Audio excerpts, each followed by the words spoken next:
Welcome to Figure Feedback. My name is Jeremy, and one of the main things I talk about on this channel is 3D printing. And I've made a lot of videos trying to show how it doesn't have to be as intimidating as it may seem.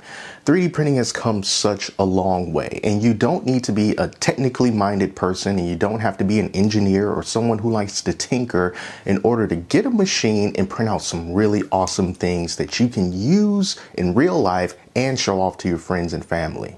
Gone are the days where you get a 3D printer and you have to spend an hour or two or more setting it up and putting all the pieces together and tweaking this or that in order for it to print properly. Now we have printers that you take out of the box, and within 10 minutes time, you are off and printing the things that you want.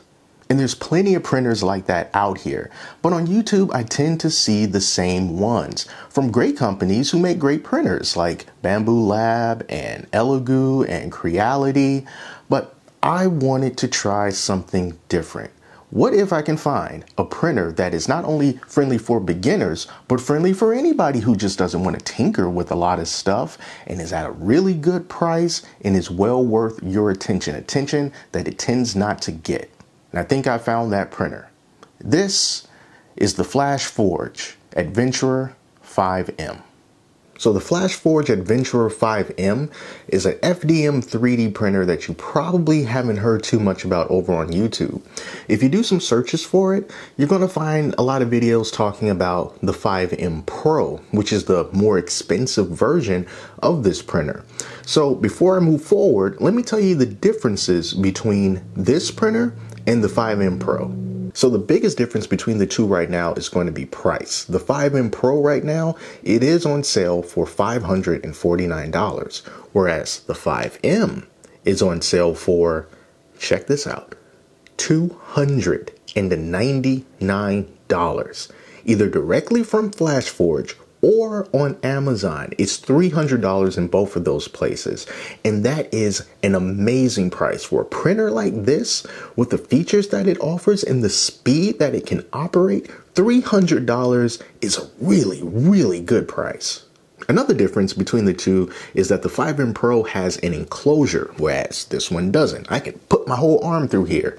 And one of the benefits of having an enclosure is that it allows you to print a lot more successfully materials that require a heated chamber like ASA or ABS. So the 5M Pro lets you do that right out of the box because everything is nice and enclosed. And the 5M Pro gives you two nozzles as opposed to one. This one comes with a 0.4 millimeter nozzle, which is basically your standard, can do just about everything kind of a nozzle. But on the 5M Pro, they also throw in a 0.6 millimeter nozzle, so you got two nozzles to choose from.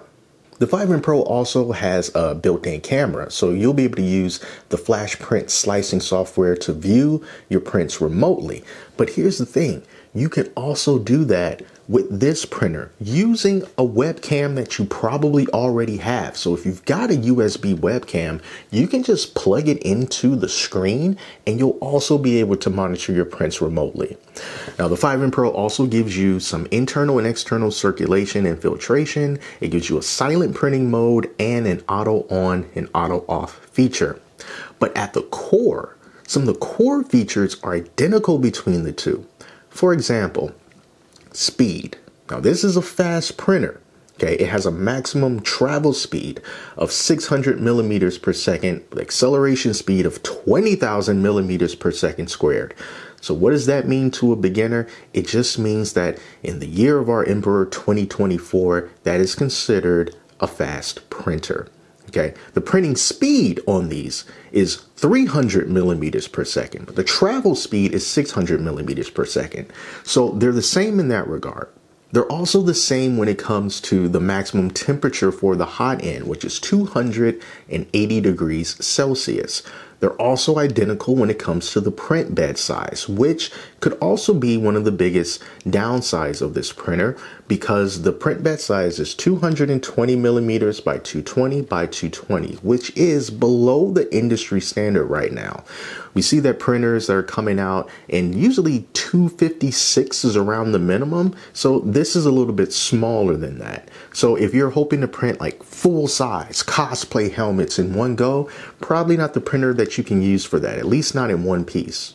But if you're not going to be printing really large things, then this size print bed may be just fine for you. But the point is, this in the Pro, it has the exact same size print bed. So it'll be up to you to decide whether or not you want to spend almost twice as much for the features that the Pro has as opposed to what the 5M has. Another thing about the Enclosure is you have the ability to print your own enclosure for the 5M on the 5M using files that Flashforge provides, which I've started to do right here. So you see I've got these 4 guards here on the front. I can print out 4 more for the back, and then I'll also be able to print out things like brackets for the doors, as well as some more pieces that go on top. Now, there are some other things that you're going to need that you can't print on this machine. At least Flashforge hasn't provided files to do so, and that includes side panels and the door itself. They are supposed to be selling a DIY enclosure kit at some point in the near future, and we don't know what's going to come in that kit right now, but I'm going to assume that it's going to include some acrylic panels for the side, as well as the door, perhaps even a drag chain and some extra screws so that you can make sure that everything is nice and secure. So if you want to, you can print a lot of the pieces yourself and spend just a little bit of money on the DIY kit, and that will enable you to print some of the materials such as ASA, just like you would be able to do on the 5M Pro for a lot less money. So one of the main things I wanted to see with this printer is how beginner friendly is it? Flashforge says it is, but I wanted to take on the mindset of someone who's just starting out in 3D printing and see how complicated or frustrating it's going to be to set up this printer straight out of the box without any knowledge of 3D printers, just using the instructions that comes inside of the box. And this can also be really useful if you are already into 3D printing, but you just don't want to fiddle and fuss with anything and you just want to get the printer up and running. How much is involved with doing that? And I am very happy to say it is extremely easy. And trust me, you do not need to know anything about engineering, technical, whatever. You do not need to be a carpenter. You don't need to know anything about tools or anything to set up this printer. When you take it out of the box, you just remove the packaging foam, and one of the first things that you have to do is put on the rear mounted spool holder, which is really easy because it only takes 2 screws to secure it to the frame, and those 2 screws are already in the frame. They show you exactly where those screws are, so you take the included Allen wrench they give you, take those 2 screws out, put the spool holder on, tighten it back down, and you are about 98% done. The most anxiety-inducing part of putting this printer up to me was connecting the ribbon cable to the screen, because you have to peel it off gently because the cable is affixed to the front, and then you have to stick it into a slot on the back of the screen and then flick this little clip to secure it into place. Now, doing it is not hard, but just in my mind, I know that if I screw up this cable, then the screen's not going to turn on and I won't be able to use the printer.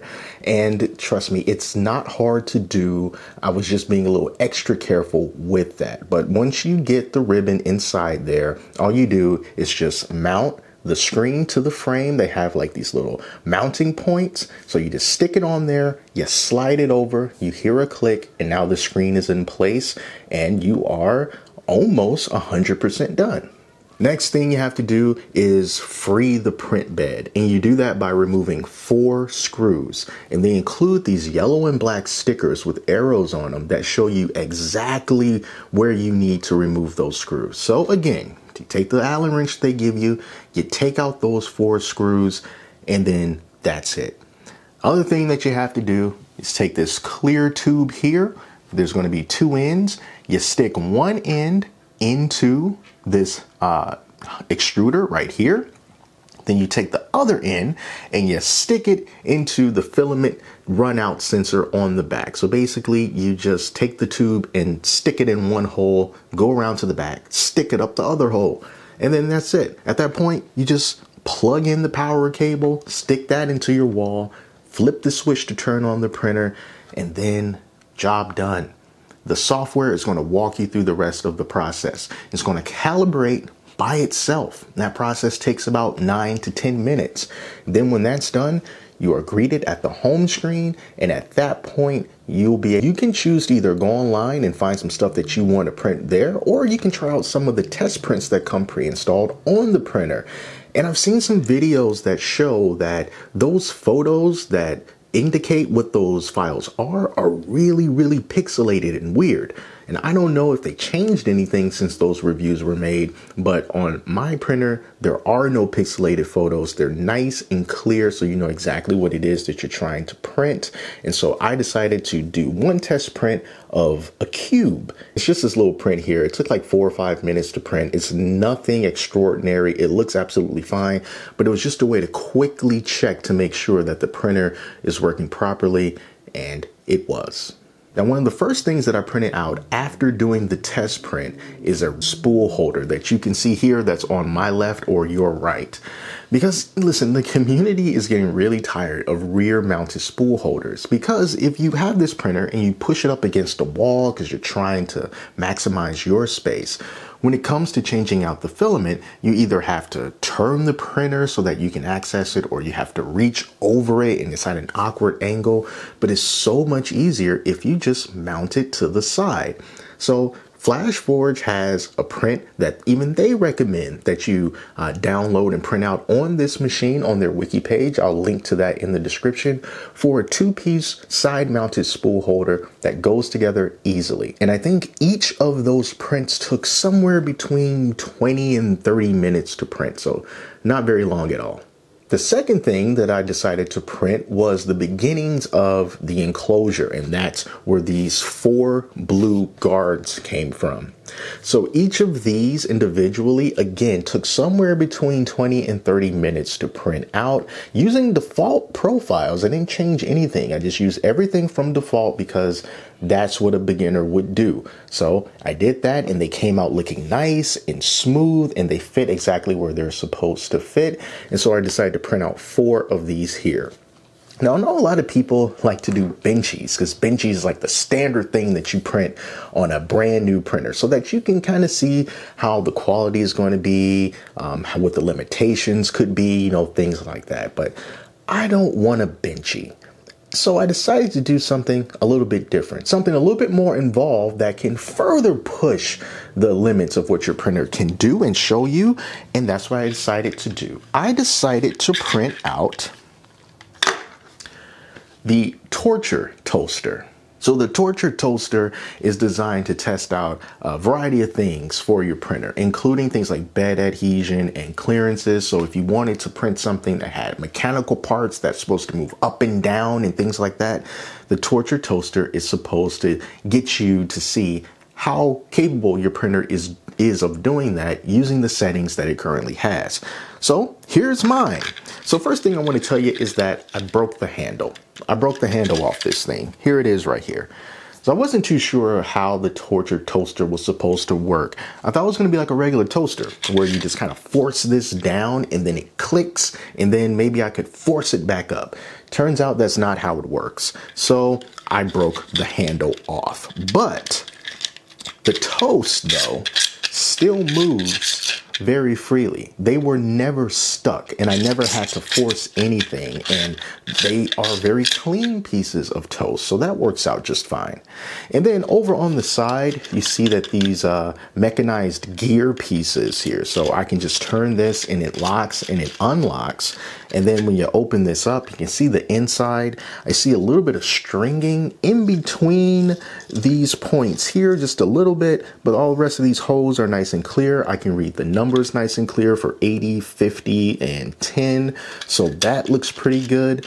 So, you know, all the clearances except for the 2 and the 1 were able to move freely, but everything else is nice and smooth. And the toaster itself looks really nice. Even like this part right here, it's got a little bit of texture to it, but everything else is nice and smooth. I can read everything here, Clock Spring 3D, hot makes, you know, and this was all using the default profiles at the maximum print speed, which is 300 millimeters per second. So all in all, I think this torture toaster came out really, really good. And if this is any indication of the accuracy and the capability of other prints in the future without doing any tweaking, I think that this is a darn good start. Next thing that I decided to print out is this Flexi Dragon. Like everyone has to print a Flexi toy when they're checking out a printer for the first time. So I printed this out using some dual color silk filament that I have, and this dragon just looks gorgeous. You know, I love this color, and best of all, everything just smoothly flows. There's nothing stuck. I didn't have to loosen anything up, and he came off the print bed very easily, which, by the way, some other videos that I've seen, some folks are saying that they have a really difficult time when it comes to adhesion with this printer, and that they can't get anything to print successfully without using the glue stick that they provide. Now, fortunately, I haven't had that problem with this printer. I set my bed temperature at 65 degrees Celsius, and that's been working just fine for me. I have used the glue stick because I just wanted to use the glue stick, but I used it like once, and that was for maybe 10 prints ago, and I haven't used it since. So if you might have trouble with the adhesion on here, just see what happens if you up the bed temperature to 65 degrees Celsius and see if that helps you out. But anyway, this Flexi Dragon is awesome. I love how it turned out. It looks great, and I'm gonna give this to my kids and see how long it takes for them to break it.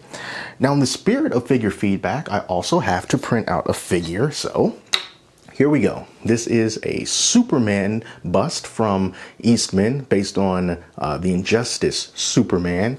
And this guy took a little over 2 hours to print at 80% scale because I was running out of this Creality hyper filament that I have for him. So I printed out him, and I printed out this stand as well. When you look at something like this, especially literally at arm's distance, he looks really, really good. When you bring him in close, he still looks really good, but you can still get nitpicky about it. So since this is filament, he's not going to look as wonderful as it would be if it were printed with resin. So you can still see some layer lines in the shoulder pads and on the back of the cape. And when it comes to the S here, the sharp lines like right here above the S, and then also kind of like in between here, it's not completely smooth, and I can feel it with my fingers, but it's not bad. Another figure that I printed out is this big old Lego inspired Stormtrooper. Now, this was a really fun thing to print and put together because normally what I'm used to, something that's of this size on my old printer, the Ender 3 Pro, it would take so long to print things like this. But with this guy, the biggest pieces, I printed 2 at a time. So the helmet was printed at the same time as his head, which is underneath this helmet. And both of those took 2 hours to print. Together, they took 2 hours to print at the same time. And once I did that, and I printed out the legs, and I printed out the body, which also took around 2 hours or so, then I swapped the filament, and I put in the white filament for some of the accent pieces, and then everything just sort of clips together. So there's around 11-ish files in all that you can print out for this guy and put them all together, and he just looks great. I love this little Stormtrooper. So it wouldn't be very fair if I just talked about the pros, because like a lot of things in life, there's ups and there's downs. So now I want to talk about the downsides to this printer. And it has to do with the slicing software called FlashPrint. Now, the great thing about 3D printing is that you can use whatever slicer you want. However, in this case, if you want to send files over the internet to the printer to print remotely, you have to use their slicer software called FlashPrint. It would be great if you could use the remote printing feature in the slicer of your choice and not just have to use FlashPrint. But even if you do use FlashPrint, there's no option to tell the printer to level the bed before you print when you send your files over the internet to it.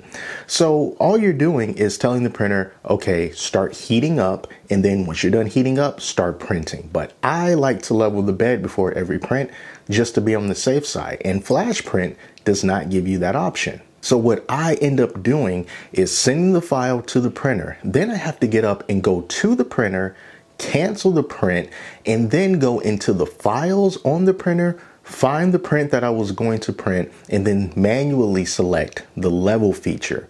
Now, that is also a good thing buried inside of the bad thing, because when you send the files over to the printer, it stores them in internal memory. Now, I don't know how much internal memory this printer has, but it's great to know that if you wanted to go back and print the same thing over again at a later date, it is there on the printer already. So it doesn't just disappear once the print is done or disappear once you cancel it. It just copies everything over to the internet, to the printer, and then it stays there. So I'm glad that it does that, but I wish that we could select the option to level the printer when you do remote printing.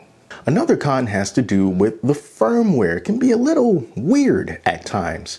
So I'm running the latest firmware as of about the beginning of February. And from what I understand and things that I've read, it seems that that firmware can cause some issues every now and then, and people have opted to just roll back to the previous firmware. But the issue that I've run into is that sometimes after I print something and then I go to do a print immediately afterwards, the printer sometimes loses its position in space. So what I mean by that is, let's say that this head is moving to the left.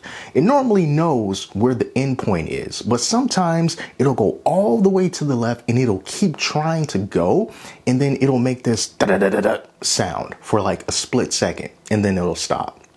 Or as the print bed is going down, it'll try to go down further than it should, and it'll also go da-da-da-da, and then it'll stop. Then the printer will throw an error that says, out of range, please go home. And to me, I think that that means that the printer just kind of loses its position, doesn't know where anything is. So the solution to that would be to turn it off and turn it back on, and then everything works properly. And it doesn't happen all the time, but it has happened to me. And that's probably the result of that firmware. So I haven't tried to roll it back to see if it still does that, but that is something I think that you should be aware of. Now, this printer does run Clipper, and at the very beginning of its life, it was a closed down version of Clipper, which a lot of the community did not like because the spirit of Clipper is to be open source and not locked down. But now, when I go on the Flashforge website, there is a firmware version for Clipper on there. Presumably it's the full open version of Clipper that you can install on this printer. That's something that I have not done, but if you are someone who's not new to this and you really want to access all the options that Clipper gives you, right now this printer does give you that option. You'll just have to install it on there, but it is available from the Flashforge website if you want to give that a go. So at least it's good that they're listening to the community and they're really opening things up. The next potential con has to do with how you change out the filament, which might not be a bad thing. This might be the more efficient way to do it, but it was just kind of odd to me. So when you want to change the filament, it's not just heating things up and pulling it out or having the printer kind of reverse the filament out for you. Instead, you have to basically pull out this white tube and expose the filament, and then you cut it. And when you cut it, you go into the system and you tell it to purge what is left inside of the extruder. So it'll take that little clip of filament that's still sticking out, it'll pull it down, and it'll extrude it onto the bed. And then you take the new filament, run it through the tubes, stick it down into the extruder, and it'll push out whatever is left of the previous filament, as well as some of the new filament. And then you'll be ready to go. It's not difficult, but it just seems like it was more steps than I was expecting, because I thought that it was just going to be either pull the tube out, warm it up and pull it out, or have it just basically reverse. And the fact that you have to cut it and then wait for it to heat up and then push that out and then push the other filament in and then it pushes that out. I don't know. It just seemed like it was more steps than I thought it was going to be. It's not horrible. It's just different. And perhaps maybe that's a good thing, because at least then you can be sure that you won't be mixing colors, because all of the previous filament will be pushed out before the new filament starts to extrude. So maybe it's for the best. I don't know. It's just different to me. The third con for this printer is the noise. Since this is open and there's no enclosure, those fans get loud. Let me tell you, the actual printing process isn't very loud, but the fans are. I'm not going to lie to you, it's not a quiet printer. So if you're going to have this set up and you live with other people who might not want to hear such a loud printer going, just kind of make sure that you got that clear with them, because this thing is definitely not quiet. And the smaller room that you put this in, the louder it's going to seem. Now that can be alleviated with an enclosure, especially on the 5M Pro with that silent print feature, but without it, it's going to be a noisemaker. So just kind of have that in mind before you buy it. And one thing that I forgot about for the Pro side are the quick swap nozzle changes. I almost forgot about that. So when you want to switch the nozzle, you don't need any tools. They've got these two red clips on both sides of the head assembly. You just squeeze those and then you can pull out the entire assembly with the nozzle attached. And then you can just simply grab another nozzle, stick it right back up the hole, and it snaps right into place. Really easy and convenient to swap nozzles if that's something that you want to do. Now you are going to be paying for that convenience, because each nozzle is going to cost you between $30 and $40. So again, you give a little, you get a little. There's no tools, there's no fuss with your nozzles, but you're going to have to pay extra in order to get that convenience. But it's still really nice that that is included on this kind of a printer. But all in all, when you consider everything that this printer is capable of and the speed at which it can move and the cost at $299 right now, I don't know when the sale is going to end. It's been going on for at least close to 2 weeks by now. It is a fantastic time to get this printer if you're looking for one and you have the money to do it right now. This is the type of printer that you just don't hear too much about. And like I said, you search for YouTube videos for it, and for the most part, you're going to find the more expensive version that folks got into review. But this is the cheaper version, and I think that it is very, very good value for money and is definitely worth checking out, and is definitely worth being in the conversation along with some of the more popular printers that I'm sure you've heard of. So I plan on making some more videos about this printer in the future. So if you want to see those, be sure to subscribe and even hit the notification bell so you can know when those videos come out. And I am looking forward to printing many different things with this and really just making it my own. So if you want to check this out, be sure to check the links in the description. It will take you either to the Flashforge website or Amazon so that you can read more information about it, read some other reviews, and make the final decision for yourself. Thank you all so much for watching, and until next time, take care of yourselves, and I'll speak to you soon.